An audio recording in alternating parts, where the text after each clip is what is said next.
Pessoal, bom dia, boa tarde, boa noite, tudo bem com todos? Espero que sim, comigo está tudo bem. Bom, no tutorial de hoje nós iremos ver como acontece pressionar Enter ou L em cima de uma parte ali dentro de uma carta no cartavox que não é possível executar diretamente, né, pelo cartavox.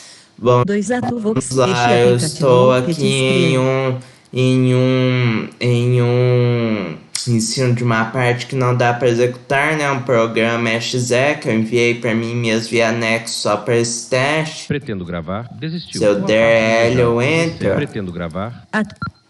Percebendo, ele fala que pretendo gravar e mostra o nome que está o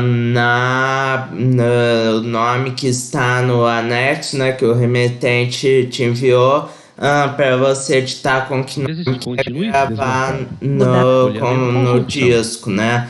Daí ao você acabar de editar o nome, se você teclar ESC, ele cancela, né? Se você teclar Enter, setas ou qualquer coisa desse tipo, ele vai gravar com o nome que você deixou no campo. Se você deixar o campo em branco, ele também vai cancelar, né? Bom, pessoal, no tutorial de hoje era isso. Espero que tenham gostado e até a próxima.